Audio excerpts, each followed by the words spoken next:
In this module, we are going to discuss about pregnancy and embryonic development. After implantation, finger-like projection appears on the trophoblast, that is called chorionic villi, which are surrounded by the uterine tissue and maternal blood. The chorionic villi and uterus tissue becomes interdigitated with each other and jointly form structures and structural and functional link between developing embryo and maternal body, that is called placenta. The placenta facilitates the supply of oxygen nutrients to the embryo and also removal of carbon dioxide and excretory waste material produced by the embryo. The placenta is connected to the embryo through an umbilical cord which helps in transport of substance to and from to the embryo. Placenta also acts as a endocrine tissue and produce several hormones like human chorionic gonadotropin, human placental lactogen, estrogen, progesterone, etc. In the later phase of pregnancy, a hormone called relaxin is also released by the ovary. Let us remember that SCS, SCG, HPL and relaxin are produced in women during pregnancy. In addition, during pregnancy, the levels of other hormones like estrogen, progesterone, cortisol, prolactin, thyroxine, etc. are increased several folds in the maternal blood. Increased production of these hormones is essential for supporting of fetal growth, metabolic changes in the mother, and maintenance of pregnancy. Immediately after implantation, the inner cell mass differentiated into an outer layer ectoderm and an inner layer endoderm. A mesoderm soon appears between the ectoderm and endoderm. These three layers give rise to all tissues in adults.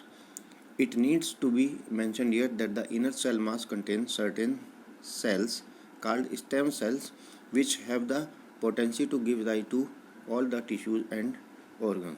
So here with the help of diagram we are going to show how the development of fetus takes place within the mother womb.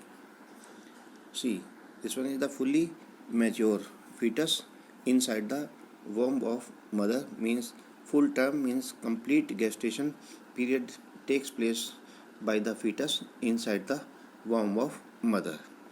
Now it is the turn of parturition. The average duration of human pregnancy is about 9 months, which is called the gestation period. Vigorous contraction of the uterus at the end of the pregnancy cause expulsion and delivery of the fetus. This process of delivery of fetus is called parturition.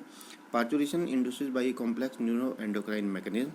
The signals for the parturition originate from the fully developed fetus and the placenta, which include mild uterine contraction, that is called fetal ejection reflex. This triggers release of oxytocin from the maternal pituitary. Oxytocin acts on the uterine muscles and causes stronger uterine contraction, which in turn stimulates further secretion of oxytocin. The stimulated reflex between the uterine contraction and oxytocin secretion continues, resulting in stronger and stronger contraction.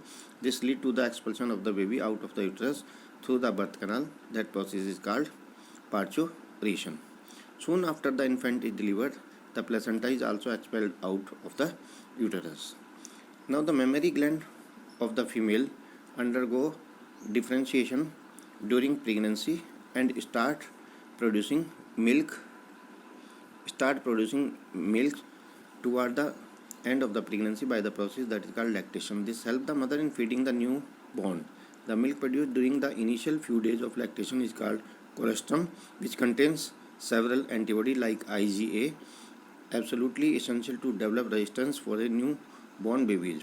Breastfeeding during the initial period of infant growth is recommended by doctors for bringing up a healthy baby.